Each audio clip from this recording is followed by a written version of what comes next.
ओ सदा नीरा। इस पाठ के लेखक जगदीश चंद्र माथुर हैं।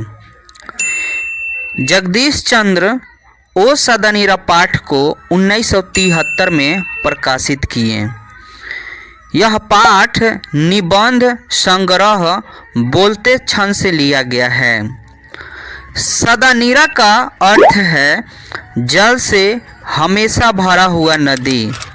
इस पाठ में जगदीश चंद्र माथुर बताना चाहते हैं कि ओ सदा नीरा बिहार के एक नदी का नाम है जो गंडक नदी है। यह नदी मुख्य रूप से चंपारण में बहती है। इसके किनारे बहुत से नगर बसा हुआ है। वे कहते हैं कि नदियों में बाढ़ आना वह मनुष्य के स्वार्थ का कारण है।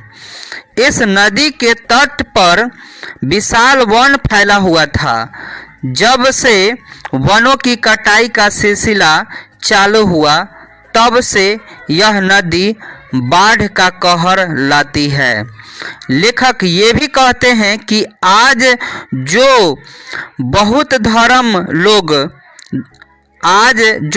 धार्मिक लोग स्नान करने आते हैं, पूजा पाठ करके सारा गला चीज़ें इसी नदी में फेंक देते हैं, जिसके कारण नदी का दुर्दशा हो गया है। जगदीश चंद्र माथुर मध्ययुगीन समाज के सच्चाई बताते हैं कि लड़ाई झगड़ा के कारण त्रुटि के लिए मुसलमान शासकों ने अंधाधुंध जंगलों की कटाई की। वसुंधरा भोगी मानव को अर्थ है पृथ्वी पर सुख भोगने वाला मानव, और धर्माध मानव का अर्थ धर्म के अंधे की तरह अनुकरण करके भाव रखने वाला मानव। जिस प्रकार विशाल वनों को काट दिया है, उसी प्रकार मूर्तियों को भी नष्ट कर दिया है। साथ में ही कई धर्म स्थलों को भी तोड़ दिया है, यानी जिसमें मानव को सुख मिलता है वो को नष्ट कर रहा है। वसुंधरा भोगी मानव और धर्माधर मानव एक ही सिक्के के दो पहल हैं।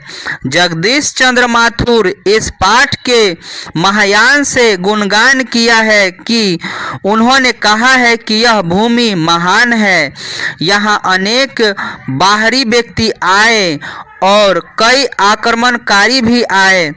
उन्होंने आकर यहाँ तो बस गए या तो क्षति पहुंचाकर लिविन धन्य है हो गए। इस भूमि का सहनता और उदारता जी के इतने अत्याचार होते हुए भी सबको क्षमा कर दिया। लेखक ने इस पाठ में विभिन्न स्थानों से आकर चंपारण और उसके पास बसने की जिक्र किया है, और वे लोग विजय यात्रा पर आए।